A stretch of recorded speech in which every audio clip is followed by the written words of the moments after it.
Hey students, Mrs. Loy here. This video is brought to you by weekend version of Mrs. Loy.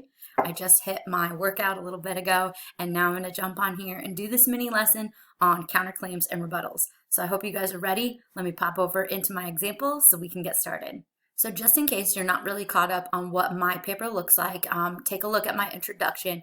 What I've done is really focused my introduction on talking about Decius, and Decius being deemed worthy of using his rhetorical devices to entice Caesar. So I tried to pick a character that I knew you guys weren't working with.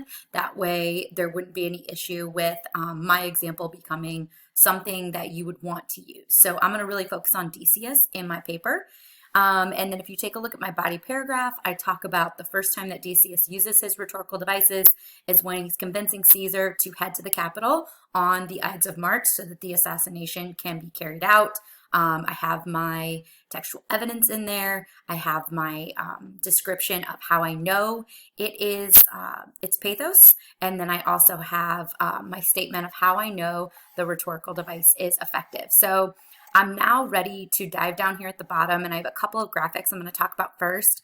I'm going to dive in here at the bottom and start talking about my counterclaim and my rebuttal. So if you remember when we talked in class and when we covered the TikTok article, your counterclaim is where you're going to acknowledge that other people feel differently than you feel about your character. So thinking about the big three, we have Cassius, we have Brutus, and we have Antony. So if either one of those characters, you're going to want to pick a different character in order to talk about them in your counterclaim. So we have to acknowledge that other people feel differently. And we can do that in several ways. I've given you guys some sentence starters here in this chart that you can use to really think about how do I want to structure my counterclaim.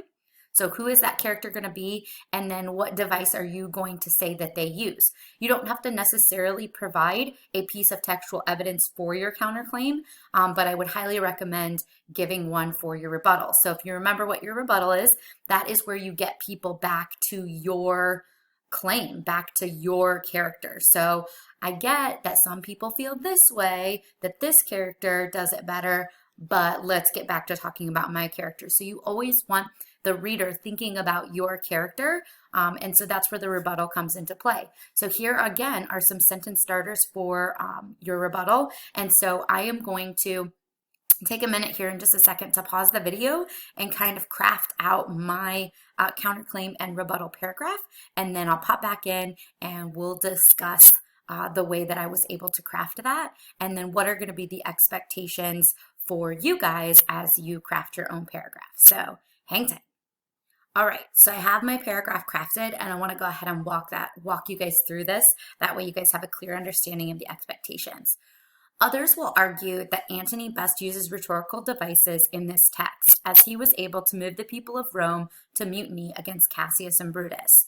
So I'm acknowledging that other people feel this way by using like a sentence starter or a transition phrase in my first sentence. I'm stating another character that I believe is successful at using these devices. And then I don't specifically name a device. If you wanted to specifically name a device, you could, but that wouldn't make your first sentence or your counterclaim wrong. Then as I head on, it says, nonetheless, Decius remains a strong user of the rhetorical appeal pathos. So here is my counterclaim transition word, my rebuttal transition word, getting people back to my character. Nonetheless, Decius remains a strong user of the rhetorical appeal pathos. Now, I could stop there, but I really wanted to strengthen my argument by including another piece of textual evidence to demonstrate that he used this rhetorical appeal multiple times. So nonetheless, Decius remains a strong user of the rhetorical appeal pathos. This was further demonstrated, because I've already given you an example in my body paragraph, when he made Caesar feel weak in the eyes of the other senators. So I tried to vary my word structure in this sentence so that it doesn't sound exactly like the first introduction to my textual evidence. So this was further demonstrated when he made Caesar feel weak in the eyes of the other senators. If you hide yourself, won't they whisper, Caesar is afraid? Pardon me, Caesar, my high hopes for your advancement forced me to tell you this.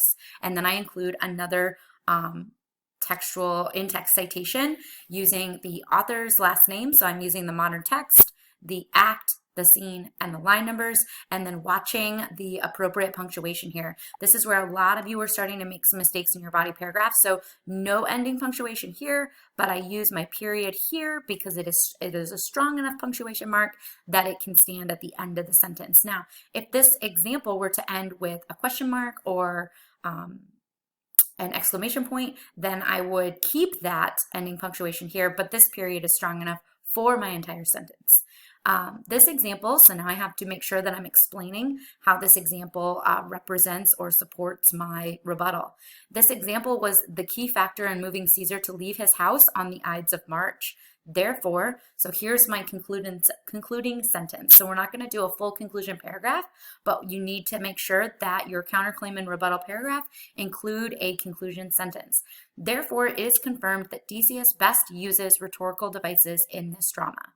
So requirements for this paragraph, making sure that we have a transition word or phrase into our counterclaim. We have our counterclaim sentence with another character, and we can either state the rhetorical appeal that they use, or we can just be general with the devices, and you can explain how they use those devices as well. So those are kind of the 4 requirements for your counterclaim.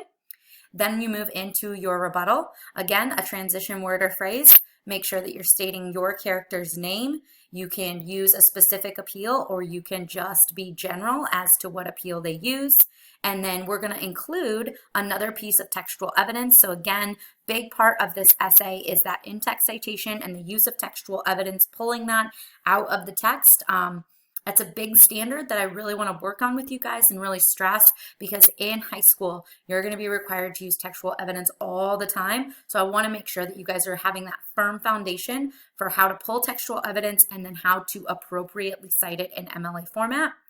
And then lastly, we're going to explain that quote from the text from our rebuttal, how we know it's that use of that rhetorical device, and then we're going to give our concluding sentence. So don't leave your concluding sentence out, because it is part of how I will evaluate you on your counterclaim and rebuttal. So I hope that you guys found this mini lesson helpful. I'm looking forward to reading these counterclaim and rebuttal paragraphs that you're going to craft. Remember that if you have success on checkpoint A, meaning that you get an 11 or 12 out of 12, that's going to set you up to not have to do checkpoint B. Also, if you guys are showing up on the Zooms on Mondays and Tuesdays, you don't have to participate in the class discussion at the end of this writing workshop. So be sure that you are checking in on Mondays and Tuesdays. I love to see your faces. I love to get your feedback. We've had a lot of live writing time during our class blocks online. So I hope to see you guys on Monday and Tuesday. Have a great you're probably watching this during the week, so I hope you had a great weekend, and I'll see you guys real soon.